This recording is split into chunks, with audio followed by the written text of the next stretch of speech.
12 मार्च 1993 Mumbai bomb blast, 250 से ज्यादा लोगों की मौत और आरोपियों में एक नाम संजय दत्त। कांग्रेस के बड़े नेता सुनील दत्त के बेटे पर बॉम्ब ब्लास्ट में शामिल होने का आरोप।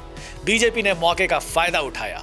पार्टी वर्कर्स ने संजय की फिल्म क्षत्रिय की स्क्रीनिंग को डिसरप्ट किया। 19 अप्रैल 1993 संजय दत्त को अरेस्ट किया जाता है। जिन प्रोड्यूसर्स ने संजय को अपनी फिल्म में लिया था उनके लिए एक बड़ा सेटबैक था। रोज संजय के अगेंस्ट न्यूज़पेपर में नेगेटिव स्टोरीज आ रही थी। ऐसे में संजय की फिल्म रिलीज करना बहुत बड़ा रिस्क हो सकता था, पर एक समझदार फिल्म मेकर आपदा को अवसर बना ही लेता है और वही किया सुभाष घई ने। संजय की इसी बैड बॉय इमेज को यूज कर कुछ ही दिन बाद सुभाष घई ने रिलीज कर दिया खलनायक, जिसमें मेन लीड थे संजय दत्त। पोस्टर में जब हथकड़ी पहने संजय दत्त दिखे तो लोगों की क्यूरियोसिटी और बढ़ गई।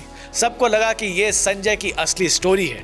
ऊपर से चोली के पीछे जैसा कंट्रोवर्शियल सॉन्ग, टिकट खरीदने के लिए लंबी लाइन लगने लगी और फिल्म उस साल की सेकंड सबसे बड़ी ब्लॉकबस्टर बन गई। लेकिन सवाल ये है कि इतनी कंट्रोवर्सीज, स्कैंडल और पॉलिटिकल प्रेशर के बीच ये फिल्म सुपरहिट कैसे हो गई? राजा रेट्रो में आज बात करेंगे द मेकिंग ऑफ खलनायक की।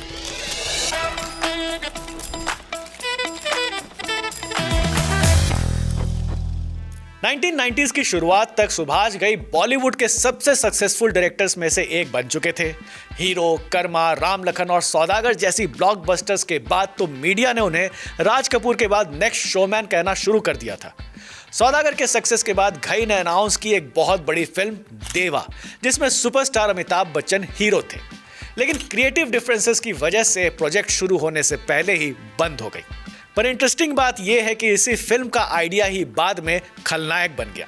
बहुत लोगों को नहीं पता होगा कि खलनायक पहले बॉलीवुड फिल्म नहीं थी। सुभाष घई जब एक बार अमेरिका गए हुए थे तो वो टेनिस स्टार्स से हॉलीवुड प्रोड्यूसर बने अशोक अमृतराज के घर रुके थे। अमृतराज ने घई को सजेस्ट किया कि वो एक छोटी हॉलीवुड फिल्म बनाने की कोशिश करे। सुभाष घई ने वहीं पर एक आइडिया सुनाया जिसका टाइटल था बी नेगेटिव।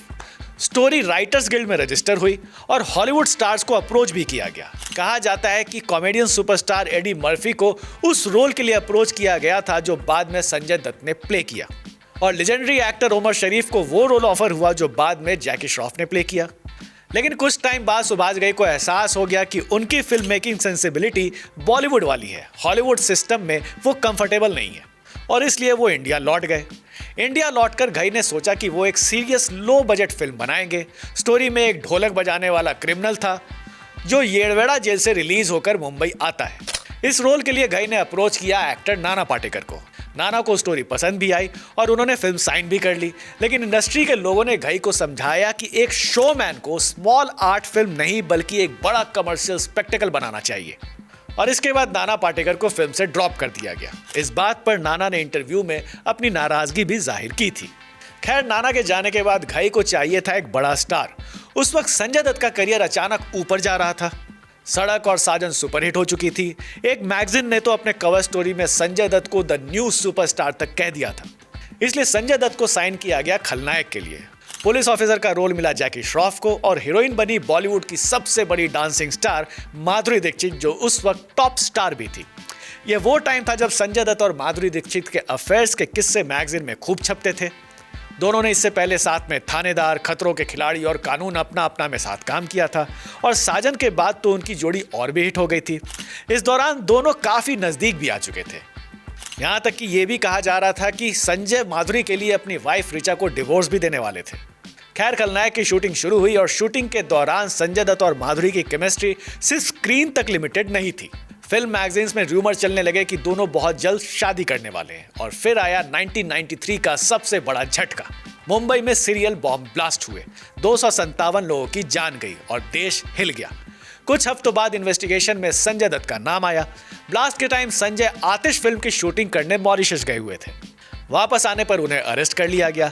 इस मुश्किल दौर में संजय की फैमिली और फिल्म इंडस्ट्री ने तो उनका साथ दिया, पर उन्हें माधुरी के सपोर्ट की तलाश थी जो उन्हें नहीं मिला, और मैगजीन्स में खबर छप गई, माधुरी डम्प संजय। बाद में माधुरी ने एक इंटरव्यू में साफ कह दिया था कि उनका संजय से कोई रोमांटिक रिलेशनशिप नहीं था, और इसी इंटरव्यू के बाद संजय और माधुरी दीक्षित की कहानी खत्म हो गई। इस सारी कंट्रोवर्सी ने खलनायक को काफी पब्लिसिटी दिया। फिल्म रिलीज से पहले और भी हंगामा तब मच गया जब फिल्म का म्यूजिक रिलीज हुआ। वैसे तो फिल्म के गाने अच्छे थे, पर एक गाने ने सनसनी फैला दी थी और इसे बैन करने की डिमांड होने लगी। गाना था चोली के पीछे क्या है। गाना वैसे तो चार्ट बस्टर बन गया, लेकिन साथ ही लोगों ने इसे ऑब्सीन भी कह दिया।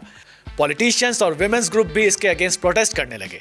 सेंसर बोर्ड ने डिमांड किया कि गाना फिल्म से हटा दिया जाए, लेकिन सुभाष घई नहीं माने और जब फिल्म रिलीज हुई तो वही गाना सबसे बड़ा हिट बन गया।